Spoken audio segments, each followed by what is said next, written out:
রাতের পরিষ্কার আকাশে যখন আমরা তাকাই তখন আমাদের মনে হয় এই মহাবিশ্ব কতই না বিশাল। বিজ্ঞানীরা আমাদের দেখাচ্ছেন বিলিয়ন বিলিয়ন ছায়াপথ এবং কোটি কোটি নক্ষত্রের ছবি। বিজ্ঞান বলছে এই দৃশ্যমান মহাবিশ্বের এক প্রান্ত থেকে অন্য প্রান্তে যেতে আলোর গতিতে ছুটলেও সময় লাগবে ৯,৩০০ কোটি বছর। তবে এই পরিমাণটি ধ্রুব নয়, কারণ মহাবিশ্ব প্রতিনিয়ত সম্প্রসারিত হচ্ছে। এত বিশাল এই মহাবিশ্ব দেখে মানুষের মস্তিষ্ক কাজ করা বন্ধ করে দেয়। কিন্তু আপনি কি জানেন, কুরআন এবং হাদিসের আলোকে বিজ্ঞানীদের আবিষ্কৃত এই পুরো মহাবিশ্বটি আসলে কি? এটি হলো কেবল প্রথম আসমান বা দুনিয়ার আসমান। মহান আল্লাহ রব্বুল আলামিন এরকম ৭টি আসমান তৈরি করেছেন, যা একটি থেকে আরেকটি অসংখ্য গুণ বড়। আর সেই ৭ আসমানের উপরে রয়েছে মহান আল্লাহের আরশ বা মহিমান্বিত সিংহাসন। এবার একটু কল্পনা করার চেষ্টা করুন, যেই আরশ পুরো সৃষ্টিজগতের চেয়ে এত বিশাল, এত ভারী এবং এত মহান, সেই আরশ শূন্যের উপর কিভাবে ভেসে আছে। কারা বহন করছে মহান রাব্বুল আলামিনের এই সুবিশাল সিংহাসন? তাদের আকৃতি বা কতটা বিশাল হতে পারে? আর যদি ফেরেশতারা আল্লাহের আরশ বহন করে থাকেন, তবে কি মহান আল্লাহ সেই আরশের মুখাপেক্ষী? আল্লাহ কি নিজের ওজন সেই ফেরেশতাদের কাঁধে দিয়ে রেখেছেন? আসসালামু আলাইকুম। এই আর হাকিকের এই বিশেষ মেগা এপিসোডে আপনাকে স্বাগতম। আজ আমরা মহাকাশের সীমানা পেরিয়ে ৭ আসমানের অকল্পনীয় বিশালতা, আরশ বহনকারী ফেরেশতাদের অজানা ইতিহাস এবং মহান আল্লাহের প্রকৃত পরিচয়ের এমন এক রহস্য উন্মোচন করতে যাচ্ছি, যা আপনার ঈমানকে সতেজ করে তুলবে। ভিডিওটি একটুও স্কিপ না করে শেষ পর্যন্ত দেখতে থাকুন। আরশ বহনকারী ফেরেশতাদের বিশালতা বোঝার আগে আমাদের বুঝতে হবে খুদ আরশের বিশালতা কতটুকু। ৭ আসমানের বিশালতা আমাদের এই ক্ষুদ্র মস্তিষ্কে জায়গা দেওয়া অসম্ভব। তবে আমাদের প্রিয় নবী রাসূলুল্লাহ সাল্লাল্লাহু আলাইহি ওয়াসাল্লাম অত্যন্ত চমৎকার এবং সহজ একটি উদাহরণের মাধ্যমে এই বিশালতা আমাদের বুঝিয়ে দিয়ে গেছেন। হযরত আবু যার গিফারি রাদিয়াল্লাহু আনহু থেকে বর্ণিত একটি বিখ্যাত এবং সহিহ হাদিসে রাসূলুল্লাহ সাল্লাল্লাহু আলাইহি ওয়াসাল্লাম বলেছেন, হে আবু যার, প্রথম আসমানের তুলনায় দ্বিতীয় আসমানের বিশালতা হল ঠিক ততটুকুই যতটুকু একটি বিশাল মরুভূমির বুকে ফেলে রাখা একটি ছোট্ট আংটির বিশালতা। সুবহানাল্লাহ! একটু চোখ বন্ধ করে কল্পনা করুন, সাহারা মরুভূমির মতো বিশাল একটি ধুধু প্রান্তর। সেই প্রান্তরের বালুর ওপর আপনি আপনার হাতের একটি ছোট্ট আংটি ফেলে রাখলেন। ওই বিশাল মরুভূমির তুলনায় আপনার আংটিটির কি কোনো দাম বা অস্তিত্ব আছে? ঠিক তেমনি বিজ্ঞানীদের আবিষ্কৃত এই পুরো মহাবিশ্ব, যার বিশালতা মাপতে গিয়ে আধুনিক বিজ্ঞান হাঁপিয়ে উঠেছে, সেই পুরো মহাবিশ্বটি দ্বিতীয় আসমানের সামনে একটি ছোট্ট আংটির সমান। আর এরপর রাসূলুল্লাহ সাল্লাল্লাহু আলাইহি ওয়াসাল্লাম বললেন, ঠিক একইভাবে দ্বিতীয় আসমানের তুলনায় তৃতীয় আসমানের বিশালতা হল একটি মরুভূমির বুকে ফেলে রাখা ছোট্ট আংটির সমান। এভাবে পঞ্চম, ষষ্ঠ এবং সপ্তম আসমান পর্যন্ত এই বিশালতা বাড়তে থাকে। অর্থাৎ সপ্তম আসমানের বিশালতার সামনে আমাদের এই দৃশ্যমান মহাবিশ্ব একটি অণু বা পরমাণুর চেয়েও ক্ষুদ্র। সপ্তম আসমান পর্যন্ত গিয়েই কি এই বিশালতা শেষ? না, এরপর রয়েছে মহান আল্লাহর কুরসি। পবিত্র কুরআনের সবচেয়ে মর্যাদাপূর্ণ আয়াত আয়াতুল কুরসিতে আল্লাহ বলেছেন, তার কুরসি আসমান ও জমিনকে পরিবেষ্টিত করে আছে। হাদিসে এসেছে, এই সুবিশাল ৭টি আসমান যদি একসাথে করা হয়, তবুও তা আল্লাহর কুরসির সামনে একটি বিশাল মরুভূমির বুকে ফেলে রাখা ছোট্ট আংটির মতোই নগণ্য। আর সেই কুরসির উপরে রয়েছে মহান আল্লাহর আরশ বা মহিমান্বিত সিংহাসন। রাসূলুল্লাহ সাল্লাল্লাহু আলাইহি ওয়াসাল্লাম বলেছেন, আল্লাহর আরশের তুলনায় সেই সুবিশাল কুরসি হলো একটি বিশাল মরুভূমিতে ফেলে রাখা ছোট্ট একটি আংটির সমান। কি অকল্পনীয় এই বিশালতা! মানুষের চিন্তাশক্তি, বিজ্ঞান, কল্পনা সবকিছু এখানে এসে স্তব্ধ হয়ে যায়। এবার ভাবুন, যেই আরশ এত বিশাল, সেই আরশ বহন করার জন্য আল্লাহ যে ফেরেশতাদের তৈরি করেছেন, তাদের আকৃতি কেমন হবে? এই ফেরেশতাদের বলা হয় হামালাতুল আরশ বা আরশ বহনকারী ফেরেশতা। সুনানে আবু দাউদের ৪৭২৭ নম্বর একটি সহিহ হাদিসে রাসূলুল্লাহ সাল্লাল্লাহু আলাইহি ওয়াসাল্লাম এই ফেরেশতাদের বিশালতার একটি গা ছমছমে বর্ণনা দিয়েছেন। জাবের ইবনে আবদুল্লাহ রাদিয়াল্লাহু আনহু থেকে বর্ণিত, নবীজি সাল্লাল্লাহু আলাইহি ওয়াসাল্লাম বলেছেন, আল্লাহর আরশ বহনকারী ফেরেশতাদের মধ্য থেকে একজন ফেরেশতা সম্পর্কে কথা বলার জন্য আমাকে অনুমতি দেওয়া হয়েছে। তার কানের লতি থেকে কাঁধের দূরত্বর বিশালতা এতই বেশি যে একটি দ্রুতগামী পাখি যদি এই পথ পাড়ি দিতে চায় তবে তার 700 বছর সময় লাগবে। একটু গভীরভাবে চিন্তা করুন, যে ফেরেশতার শুধু কানের লতি থেকে কাঁধের দূরত্ব পার হতে একটি পাখির 700 বছর একটানা উড়তে হবে, সেই ফেরেশতার পুরো শরীর কতটা বিশাল, তার ডানাগুলো কতটা প্রশস্ত। ইসলামিক স্কলাররা এই হাদিসের ব্যাখ্যায় বলেছেন, এই ফেরেশতাদের পা রয়েছে সপ্তম জমিনের একদম তলদেশে, আর তাদের মাথা সপ্তম আসমান ভেদ করে আল্লাহর আরশ পর্যন্ত পৌঁছে গেছে। কিন্তু এত বিশাল শরীর এবং অকল্পনীয় শক্তি থাকা সত্ত্বেও যখন আল্লাহ তাদের আরশ বহন করার নির্দেশ দিলেন, তখন তারা সেই আরশের ভার তুলতে পারছিলেন না। আরশের ওজনের বিশালতায় তারা কাঁপছিলেন। তখন আল্লাহ তাদের একটি বিশেষ বাক্য পাঠ করার নির্দেশ দিলেন।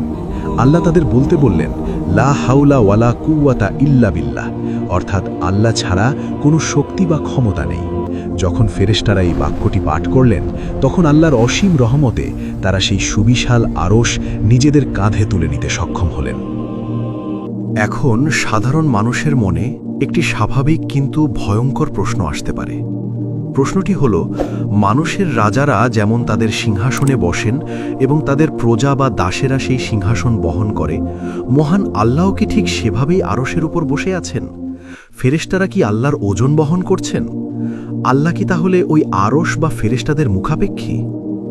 এই প্রশ্নের উত্তর হল কখনোই না, নাউজুবিল্লাহ। মহান আল্লাহ রাব্বুল আলামিনকে দুনিয়ার কোনো রাজা বা কোনো সৃষ্টির সাথে তুলনা করাটা সবচেয়ে বড় বোকামি এবং অজ্ঞতা। পবিত্র কোরআনে সূরা ইখলাসে আল্লাহ তার নিজের সবচেয়ে সুন্দর পরিচয় দিয়েছেন। আল্লাহ বলেছেন, আল্লাহুস সামাদ, অর্থাৎ আল্লাহ হলেন সম্পূর্ণ অমুখাপেক্ষী। পুরো সৃষ্টি জগৎ তার মুখাপেক্ষী, কিন্তু তিনি কারও মুখাপেক্ষী নন। আল্লাহ হলেন আল খালেক বা স্রষ্টা, আর আরশ, কুরসি, 7 আসমান এবং ফেরেশতা সব কিছু হল মাখলুক বা সৃষ্টি। স্রষ্টা কখনো তার নিজের সৃষ্টির উপর নির্ভরশীল হতে পারেন না। এই আরশ সৃষ্টির আগেও মহান আল্লাহ ছিলেন। যখন কোনো স্থান ছিল না, কোনো সময় বা কাল ছিল না, তখনও আল্লাহ ছিলেন। আল্লাহ স্থান এবং সময়ের সম্পূর্ণ ঊর্ধ্বে। দুনিয়ার কোনো রাজা যখন সিংহাসনে বসেন, তখন সেই সিংহাসন রাজার ওজন বহন করে।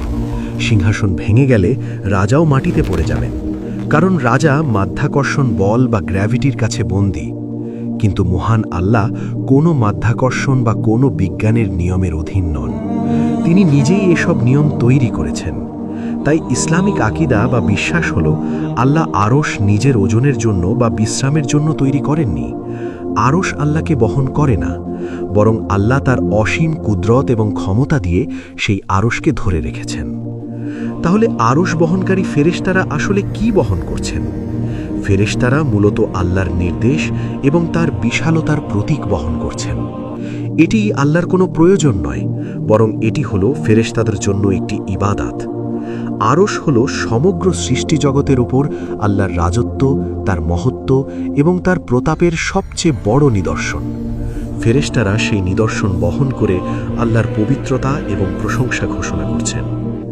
আপনি হয়তো ভাবছেন, এত বিশাল এবং শক্তিশালী ফেরেশতারা হয়তো খুব গম্ভীর বা রাগী হবেন। কিন্তু পবিত্র কোরআনের সূরা গাফিরের 7 নম্বর আয়াতে আল্লাহ এই আরশ বহনকারী ফেরেশতাদের এমন একটি গুণের কথা বলেছেন, যা শুনলে যে কোনো পাপী বান্দার চোখেও পানি চলে আসবে। মহান আল্লাহ বলেন, যারা আরশ বহন করে এবং যারা এর চারপাশে আছে, তারা তাদের রবের প্রশংসা সহ পবিত্রতা ঘোষণা করে এবং তার প্রতি ঈমান রাখে। আর তারা মুমিনদের জন্য ক্ষমা প্রার্থনা করে, বলে, হে আমাদের রব, আপনার রহমত এবং জ্ঞান সব কিছুকে পরিবেষ্টন করে আছে। কাজেই যারা তওবা করে এবং আপনার পথ অনুসরণ করে, আপনি তাদের ক্ষমা করে দিন এবং তাদেরকে জাহান্নামের আযাব থেকে রক্ষা করুন। কি অদ্ভুত এবং সুন্দর এই দৃশ্য! যেই ফেরেশতারা সৃষ্টির সবচেয়ে উচ্চ মর্যাদায় আসীন, যারা দিন-রাত আল্লাহর আরশ কাঁধে নিয়ে দাঁড়িয়ে আছেন, তারা তাদের রবের ভয়ে সব সময় প্রকম্পিত থাকেন। তারা তাদের চোখ ওপরের দিকে তোলার সাহস পান না। আর এত বড় মর্যাদার অধিকারী হয়েও তারা কাদের জন্য আল্লাহর কাছে কাঁদছেন? তারা কাঁদছেন আমার আর আপনার মতো এই পৃথিবীর নগণ্য, দুর্বল এবং গুনাহগার মানুষদের জন্য। পৃথিবীর কোনো মানুষ যখন গুনাহ করার পর অনুতপ্ত হয়ে আল্লাহর কাছে খাঁটি মনে তওবা করে, তখন 7 আসমানের উপরে থাকা মহাবিশ্বের সবচেয়ে বিশাল এই ফেরেশতারা সেই মানুষটির জন্য আল্লাহর দরবারে উকিল হয়ে যান। তারা আল্লাহর কাছে বলতে থাকেন, হে আল্লাহ, আপনার এই বান্দাকে আপনি জাহান্নামের আগুন থেকে বাঁচান। এভাবেই সৃষ্টির শুরু থেকে এই ফেরেশতারা আল্লাহর আরশ বহন করে আসছেন। কিন্তু এরপর আসবে সেই ভয়ঙ্কর দিন, যেদিন হযরত ইসরাফিল আলাইহিস সালাম তার শিঙ্গায় প্রথম ফুঁক দেবেন। সেই ফুঁকের ভয়ঙ্কর আওয়াজে এই মহাবিশ্বের সব কিছু ধ্বংস হয়ে যাবে। আসমান ফেটে টুকরো টুকরো হয়ে যাবে, পাহাড়গুলো তুলার মতো উড়তে থাকবে। পৃথিবীর সমস্ত মানুষ, জিন এবং প্রাণীরা মৃত্যুর কোলে ঢলে পড়বে। পবিত্র কোরআনের সূরা আল হাক্কায়ের 15 থেকে 17 নম্বর আয়াতে আল্লাহ সেই ভয়ঙ্কর দিনের একটি গায়ে কাঁটা দেওয়া চিত্র তুলে ধরেছেন। আল্লাহ বলেন, সেদিন মহা ঘটনা সংঘটিত হবে। আসমান বিদীর্ণ হয়ে যাবে, সেদিন তা হয়ে পড়বে অত্যন্ত দুর্বল। আর ফেরেশতারা আসমানের প্রান্ত দেশে অবস্থান করবে, এবং সেদিন 8 জন ফেরেশতা তোমার রবের আরশকে তাদের ওপরে বহন করবে। কোরআনের ব্যাখ্যাকারকদের মতে বর্তমানে আল্লাহর আরশ বহন করছেন 4 জন ফেরেশতা, কিন্তু কেয়ামতের সেই ভয়ঙ্কর দিনে যখন আল্লাহ রাব্বুল আলামিন বিচার করার জন্য হাসরের ময়দানে অবতীর্ণ হবেন, তখন আল্লাহর মহাশান ও প্রতাপ প্রকাশের জন্য এই আরশ বহনকারী ফেরেশতার সংখ্যা হবে 8 জন। সেই 8 জন সুবিশাল ফেরেশতা যখন আল্লাহর আরশ কাঁধে নিয়ে ফেটে যাওয়া আসমান ভেদ করে হাসরের ময়দানের দিকে নেমে আসবেন, তখন তাদের বিশালতা এবং তাদের মুখে পড়া তাসবিহের গর্জনে হাসরের ময়দানে দাঁড়িয়ে থাকা কোটি কোটি মানুষ, জিন এবং অন্যান্য ফেরেশতারা ভয়ে থরথর করে কাঁপতে থাকবে। সেদিন কোনো রাজা, কোনো ক্ষমতাশালী নেতা বা কোনো বিজ্ঞানীর টু শব্দ করার সাহস থাকবে না। সেদিন চূড়ান্ত ক্ষমতা এবং রাজত্ব থাকবে শুধুমাত্র এক আল্লাহর হাতে। ভাই ও বোনেরা, আরশ বহনকারী এই ফেরেশতাদের জীবনী এবং 7 আসমানের বিশালতার ইতিহাস শুধু শোনার জন্য নয়, এটি আমাদের অহংকার এবং আত্মগরিমা ভেঙে দেওয়ার জন্য এক বিশাল শিক্ষণীয় বিষয়। আমরা মানুষরা একটু টাকা, একটু ক্ষমতা বা একটু জ্ঞান অর্জন করলেই নিজেদের অনেক বড় কিছু ভাবতে শুরু করি। আমরা ভুলে যাই যে আমাদের এই পুরো পৃথিবীটা আল্লাহর সৃষ্টির সামনে একটি ধূলিকণার সমানও নয়। যেই ফেরেশতার কানের লতি থেকে কাঁধের দূরত্ব 700 বছরের পথ, সেই ফেরেশতাও আল্লাহর ভয়ে মাথা নিচু করে আছেন। আর আমরা এই নগণ্য মানুষ হয়ে কিভাবে আল্লাহর বিধানকে অমান্য করার দুঃসাহস দেখাই? আসুন, সৃষ্টির এই অকল্পনীয় বিশালতার কথা স্মরণ করে আমরা আমাদের অহংকারকে মাটিতে মিশিয়ে দেই এবং একমাত্র অমুখাপেক্ষী রবের সামনে নিজেদের সমর্পণ করি। আমরা যদি সত্যিকার অর্থে তওবা করি, তবে ওই বিশাল ফেরেশতারাও আরশের নিচ থেকে আমাদের জন্য আল্লাহর কাছে ক্ষমা চাইবেন। অদেখা জগতের এই রোমাঞ্চকর এবং গায়ে কাঁটা দেয়া ইতিহাস যদি আপনার ঈমানকে একটু হলেও নাড়া দিয়ে থাকে, তবে ভিডিওটি এখনই একটি লাইক দিন। আপনার পরিবার এবং বন্ধুদের সাথে এই ভিডিওটি শেয়ার করে মহান আল্লাহর প্রকৃত পরিচয় এবং কোরআনের এই অকাট্য সত্যগুলো সবার কাছে পৌঁছে দিন। ইসলামিক ইতিহাস, মহাবিশ্বের সৃষ্টিতত্ত্ব এবং কোরআনের বিজ্ঞান সম্পর্কে এমন আরও অজানা রহস্য জানতে এআর হাকিক চ্যানেলটি সাবস্ক্রাইব করে বেল আইকনটি প্রেস করে রাখুন। আগামী পর্বে দেখা হবে নতুন কোনো ভয়ঙ্কর রহস্যের উন্মোচন নিয়ে। ততক্ষণ পর্যন্ত ভালো থাকবেন, নিরাপদে থাকবেন এবং আল্লাহর উপর ভরসা রাখবেন। আল্লাহ হাফেজ।